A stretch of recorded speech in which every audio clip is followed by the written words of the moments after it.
The COVID-19 relief bill reportedly is on its way to Florida, where President Trump is spending the Christmas holiday. However, it's unclear if he will sign that measure into law. Just days ago, the president slammed the bill, saying it does not provide enough money for Americans. He wants to increase the individual payment from $600 to $2,000.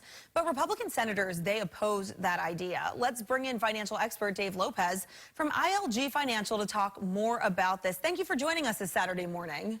I am glad to be here. Happy holidays to you, Aaron. Oh, happy holidays to you as well. And I know there's a lot of people in America right now needing that stimulus money. So what is the next step, and when do you think they could anticipate seeing something? Boy, it's been tricky this week. The law was voted on, and now we're waiting on President Trump to see if he does, in fact, sign it. Nothing's going to happen until and unless he signs it. Now, what's interesting is if he doesn't sign the bill, it can go back to the Congress and the House, and if they both pass it with a two-thirds majority, then it will go into law. The president could, though, do what's called a pocket veto, Aaron, in which case he basically doesn't do anything over the next 10 days.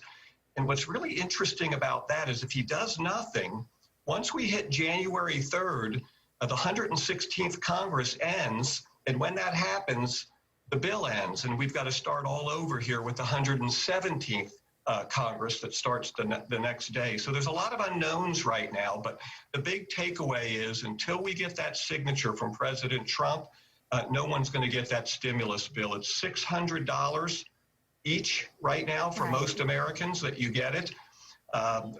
The president called that a disgrace and wants it to go up to $2,000.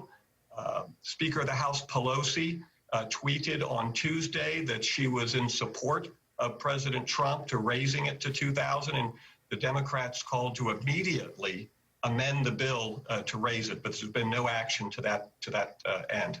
Well, let me ask you my next question then. Well, families out there wait for this money to come from the government. What are some things they can do in the meantime if they're in need of financial support? Well, there's a couple things I would focus on. One is go back with a fine-tooth comb, Aaron, and go over your budget. Look for things you can do to cut corners until the stimulus takes effect. And one of the things we like to talk to folks about is anything that you can cut from your budget right now, you want to be cutting. Anything that's not completely necessary. After that, the next steps I would take is try to prioritize the bills that you do have coming in and see what can wait and what has to be paid now. Well, Dave Lopez, thank you so much for that advice as we await to see when that bill will be signed. And where can everyone get in touch with you if they have more questions? Well, you can go right to our website, www.ilgfinancial.com. We have a lot of information available for folks, and where they can get it or they can reach out to us directly on that site. Well, Dave Lopez, thank you for your time and your insight this morning. We appreciate you. Have a wonderful holiday weekend. You too.